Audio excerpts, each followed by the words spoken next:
So Sustainable Seas Trust, we've only been around for 15 years. We actually started as a very small nonprofit based in Kenton-on-Sea, but our main goal is to uplift communities working on the coastline. And yes, we call ourselves a conservation organization, but we all know that if we don't preserve the environment, we don't preserve ourselves and we don't preserve the community. So a lot of our work involves community work, and we're very focused on working with communities. We're a nonprofit. We are science-based because we find that funders respond to science, they respond to fact, they respond to evidence. And in addition to that, science can inform exactly what we want to do in communities, and it can help us with achieving our goals. So we are science-based, but our overall goal, as Trevor mentioned, we work throughout Africa, and we're working towards a future where Africa and her seas and the communities that rely on her all flourish together. So our largest project at the moment is called Zero Plastics to the Seas of Africa. We're applying for a second phase, which will go into waste, because we found that over the last 4 years, when you deal with plastic, you deal with waste in general as well. You can't just pick up plastic, you've got to pick up everything that's there. And the aim is to help 54 continental and island states of Africa to reduce waste going into the environment, and also to look at ways to uplift communities while doing so.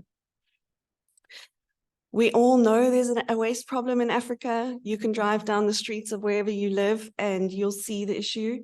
And we all know that it's not something that originates in the ocean. It originates here on land where we live, work, and play.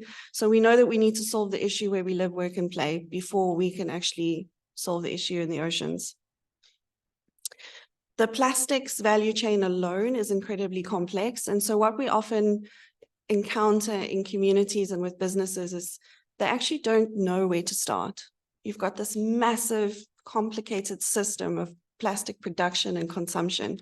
And do you start at the beginning? Do you start in the middle? Do you start where the consumers are? Nobody knows where to start. So one of the things that we focused on for the last 5 years is working within Nelson Mandela Bay to understand the problem through research, through going out into communities and engaging with stakeholders and doing stakeholder surveys and documenting what we find, so that we understand what the problem is, what's causing it, and where the source of the problem is. Then we've trialed various interventions.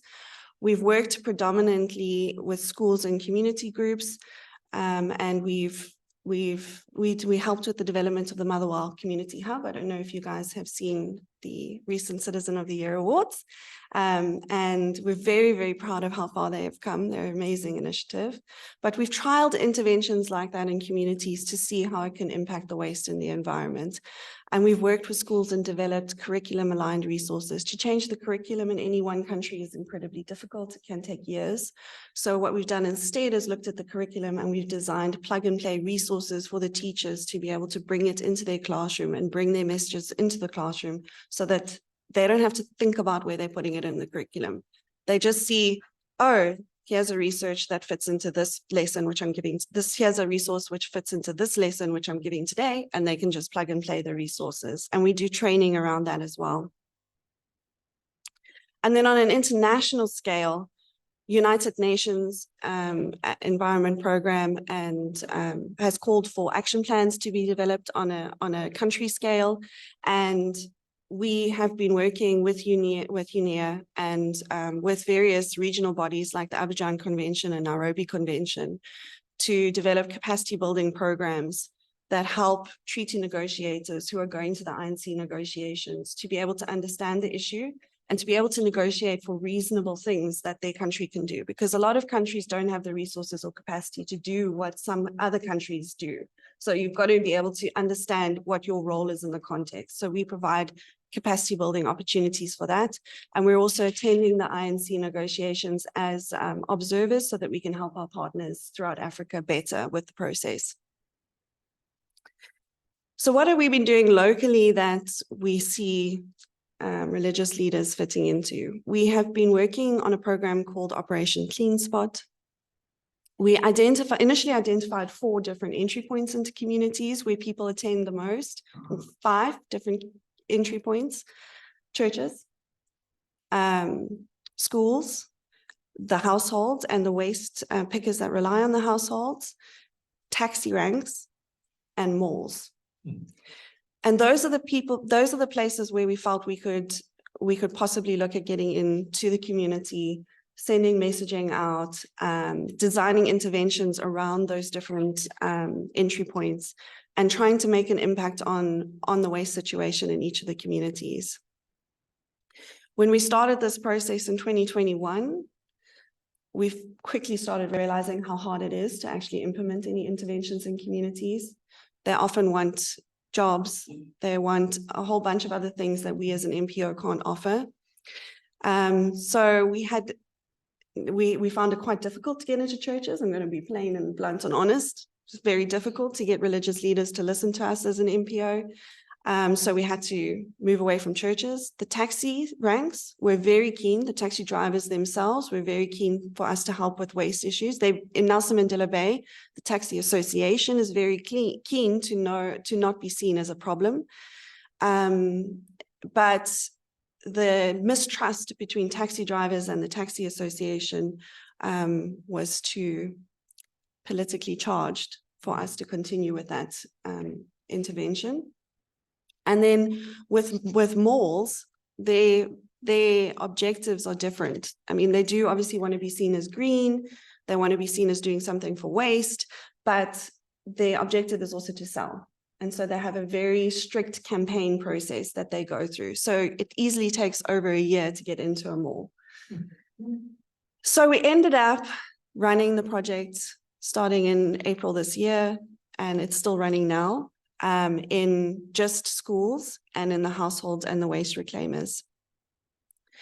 Our school process, it entails a 6-step process. Our research has shown that if you don't engage with children within a school at least 6 times on any one given topic, they don't have a change in mindset.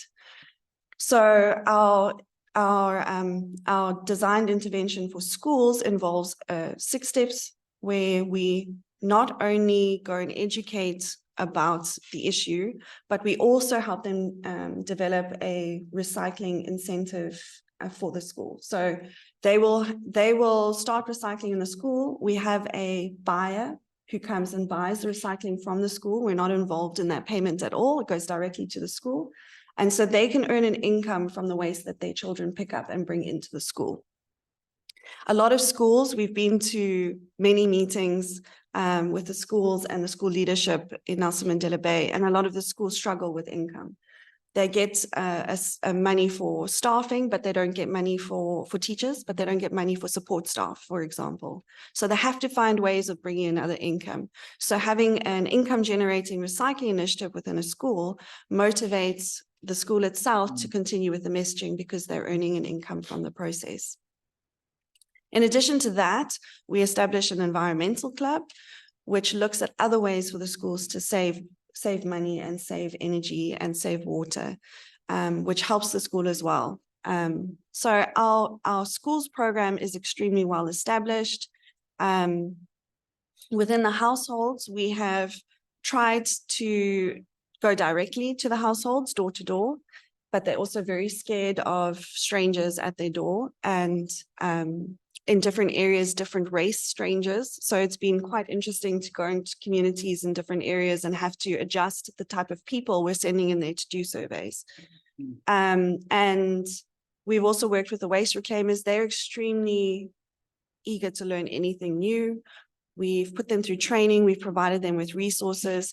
The intention is that within South Africa, the informal waste collection sector provides up to 80% of the recyclables that go back into our economy. So it's a huge contribution that these people provide. It's a huge service that they provide to the community, but the community often sees them as tsotsies or pests or bag scratchers. They have a lot of derogatory names that they use when they speak about these people, but they provide a much needed service. So the intention through our programs is to actually make sure that the community understands the service these people provide, recognize them as service providers, and also to provide a way for them to collect recyclables safely.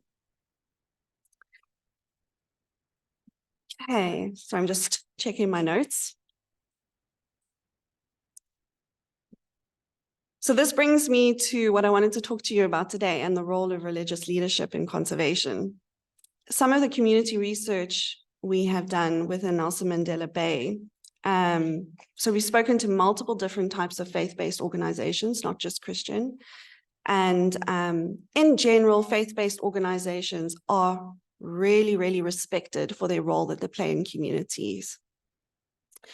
The community member sees faith-based organizations as an important platform, but they identified it as a platform that is rarely used for environmental advocacy. 93% of respondents on one of our surveys indicated that if their religious leader is to ask them to do something, they will respond positively to it. 73% felt that kindness to animals and environment should be taught in church, and 78% of them stated they had never heard their church leaders speaking about the environment. And this is within Nelson Mandela Bay. 96% of respondents indicated that they felt it's the duty of their community leaders, not only faith-based organizations, but also other community leaders, to promote a clean environment for their own health and safety. So in summary, from our research findings, we know that faith-based organizations play a vital role in mobilizing communities. You have a broad and non-discriminative audience, and the core messages in religion and in faith are being kind to neighbors, being kind to nature, and the incentive or motivation, which we find is very important in communities, which is why we're trying to create some sort of income generating opportunities. But the incentive and motivation in faith-based organizations is a place in the afterlife. And that's very important to communities. So what we believe is that if faith-based leaders are provided with the correct information and have the tools to communicate the issues of waste to their congregations, they will be able to mobilize the community to have a clean environment. We really, truly believe that. You guys have an amazing power within the communities. And we believe that faith-based leaders and institutions can become a center for collection of recyclable materials. You have the premises, you have the community coming to visit you. You could create an income for the faith-based organization itself, or for community members within the community that need an income. So we really believe that you as faith-based organizations and leadership have a critical role to play in communities, and we want to work with you to find ways to do so. And that's all I have to say. Thank you very much, Stacey. So let's open up for a few questions. Anyone in the room or the guys on Zoom, you can just unmute yourself and ask a question or make a contribution. Just the roving microphone, please. It's quite heavy, actually. Sorry, I've been so excited about getting an opportunity just to talk about two things. The one is that we're all aiming for a safe and clean Nelson Mandela Bay. And this is the clean part. The safe and clean Nelson Mandela Bay. You often get people making speeches, politicians. And the other one is we need to, as humanity, we need to reconnect with our Creator in two ways, through our humanity and through His creation. So where Stacey's using the words of, and I'm very impressed with your research, by the way. It was science research, but she's a scientist. You should do that anyway.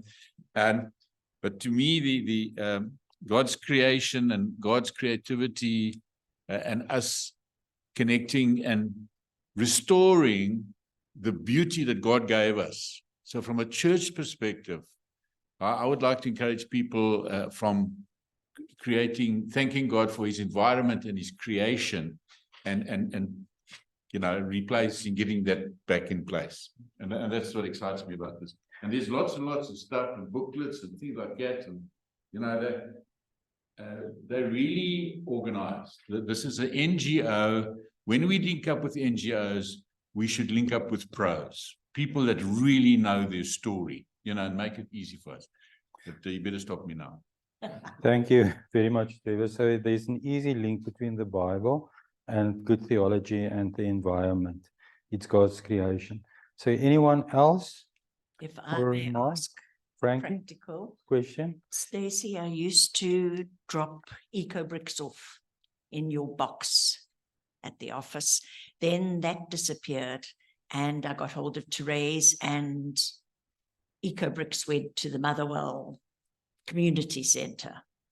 But then, of course, as soon as that finished, I ended up with eco bricks coming out of my ears. I've get all the older folks like myself doing eco bricks. And I was told that Alexander Road High collected them. Only when I arrived there with 24, they were absolutely horrified because they no longer collect. But they took them anyway and said that they would distribute. Where can I take the next lot to? Who's collecting eco bricks? So what is an eco brick? An eco Frankie? brick is a 2-liter bottle, Coca-Cola, you know, those things. And all your soft, clean plastic, if you're a chocoholic, all the chocolates, wrappers go in. Anything soft that isn't otherwise recyclable, because otherwise, you know, you're using up. But you fill that up until it's solid and it Okay. makes a brick. Right. And if you Google, you'll see houses, Yeah. furniture, everything made out of these bricks. Thank you. And it takes bags of plastic Yeah. to fill 1 2-liter bottle. Okay. And a bit of muscle. Okay. So it's good exercise as well. Tracy, if you want to respond to that, there's also a question on the chat from Neville asking recycling of plastics. Which companies do this? This is more the challenge. Who do we contact with regards to the recycling of plastics? That's an easier question, so I'm going to answer that one first. We have mapped recycling and waste collection facilities on our website. I can share with you that map. If you want to sell material, there are buyback centers and they are mapped on there as well. So I can definitely share that information with you. What is your website? sst.org.za. ST. SST. SST. T. Sustainable Seas Trust, Yeah. sst.org.za. And you just have to go to our maps. That's a little bit wrong. Yeah, that's wrong. Let me try again. Yes, yeah. Okay. Oh, so- Yes, and then you just have to go to our maps and look at the waste and recycling map. And on there, you'll be able to filter depending on if you want a buyback center, which is someone who will buy your waste, or if you just want a drop-off point. And then there are companies that like to be paid to collect waste, and I can share those contact details on we an can, email or something. yeah, we can. But we can also, if you are collecting bulk waste, we can connect you with somebody who will collect bulk waste, which is what we do with the schools. That's important information. Yes. So thank you for the questions. Patrick, did you want to ask something? Oh, sorry. Let me answer the recycling brick question. Yeah. I'm very sorry. Please stop making eco bricks. So we found that if there's no project that the eco brick is going to, they actually just end up in landfill. So I really hope that that's primary school hasn't done that and that they actually have used it for a project. But our research has shown that when people get too many eco bricks, or if they're not properly made, they just chuck them in landfill. And the outside of that eco brick is extremely valuable. That PET bottle is completely recyclable from bottle to bottle. So that is very valuable as a resource. You could give that to a waste reclaimer. The problem is at the moment that we don't have a solution for the stuff that's going in, which is why people started creating eco bricks. And it's a good idea, but you're using a very recyclable material to house stuff that's not recyclable. And if you don't have a project that it's going to, it ends up in landfill. Thank you. So it's very important. So maybe if your churches could develop projects where they could use the eco bricks, then I would advise you to not use the clear PET. It's the most highly valuable recyclable material, go for a green or a brown PET bottle and rather create your projects with those. Stony ginger beer or lemonade. Yeah, but those materials are not as easily recyclable because they have a colorant that's involved. So you're better off creating your eco-bricks with that type of PET than removing a very recyclable material from the ecosystem. Interesting. I think we need to conclude this part. So Patrick, you have a question? And then... Yeah, I think you posed some good challenges, and I think as the church, we're involved in the, if I can call it, the chain of mess. In that what we are doing as this group is that we are trying to engage the authorities who are very much, because of the chaos in which they operate, are absolutely complicit in breaking down the chains of good processing of use of waste. And so we, as a group, we're trying to get good governance to happen.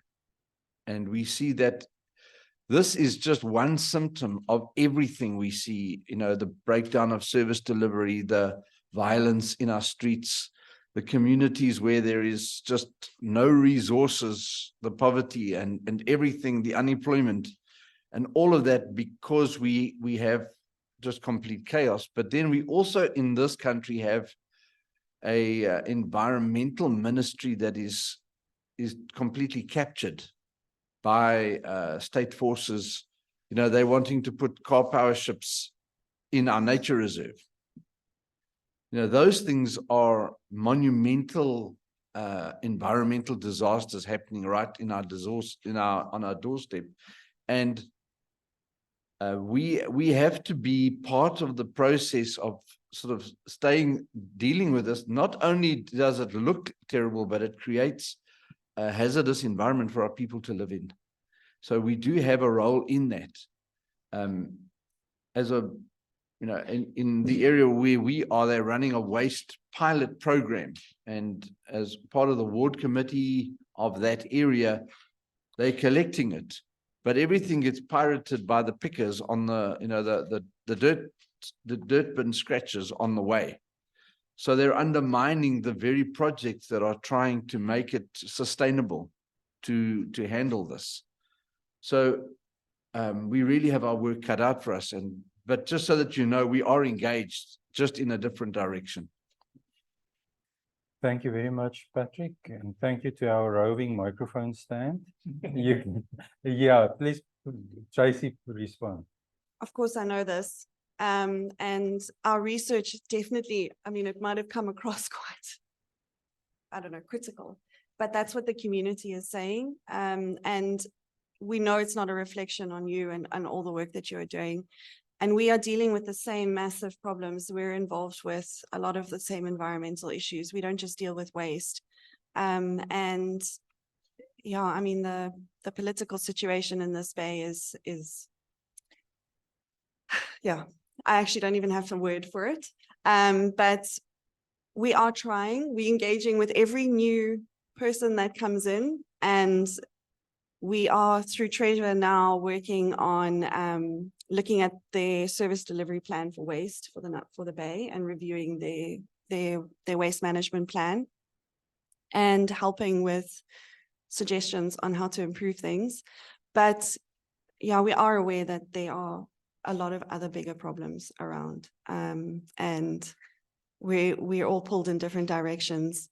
And so this is not at all a criticism on your work. It's mainly to point out how the communities view leadership, and that to identify that we really have an opportunity. We do. We have an opportunity to bring the message down to the consumers, which are the people who throw the waste on the street.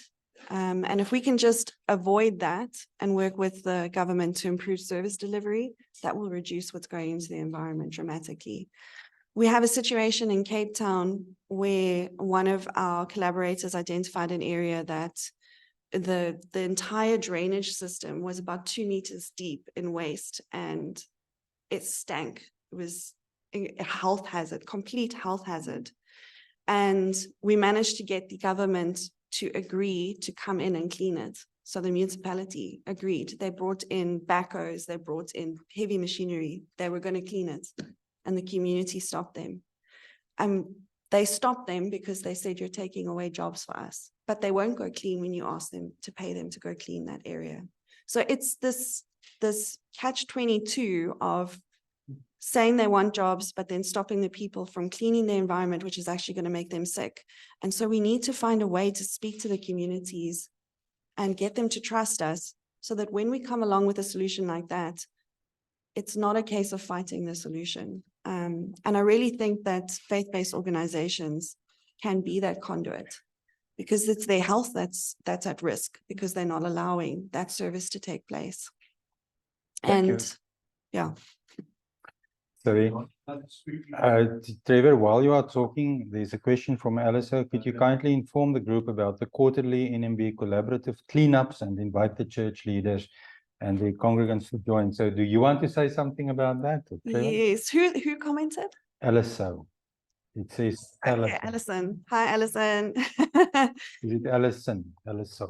Okay. So we have been through Resurgence and through the Nelson Mandela Bay Business Chamber doing quarterly collaborative cleanups where churches, businesses, community members can host a cleanup, and they can get out there with the communities and create a bit of awareness about the waste that is in the environment. Our next one is actually this Saturday, which coincides with International Coastal Cleanup Day. Thank you very much. Can we conclude, Trevor, a last remark from you? Just very quickly, what we'll do to keep this going is, for instance, Ward 2 have got a cleanup this weekend, part of that. So what Christina and I did is we sent a message to all the churches in Ward 2 about that cleanup. So that's what we want to start doing, linking churches and linking things like this. And the other thing on the TCN update, we're developing a TCN, just a 2-page update. We'll keep in touch with you guys, and whatever you're doing, we'll publish there as, you know, a partnership with you guys. And this is what you're busy doing, and this is your next project. So we keep in touch like that. Okay, thank you. Thanks, Russ. Thank you very, very much, Stacey. We are so appreciative of the fact that you came and gave us good information. So I think the thing that you said, that 6 times, you know, speaking to children, I think that's with congregants as well, you know, you need to repeat the message. The other one is the wonderful information about how to recycle and what materials are more valuable than others. It's all kinds of things that, you know, we don't know about. And we look forward to a fruitful partnership where you supply us with information and opportunities, and we gladly will do that. And Trevor, just don't let Ward 2 know, let the whole city know, because my wife and I also participated in coastal cleanups, you know, and we were disobedient. We went and we participated in. We'll do that. We take that, yeah. What other people will be on the beach want to go there? Okay, 13 cleanup. So we need to get that information out. Okay, guys, thank you very, very much. We need to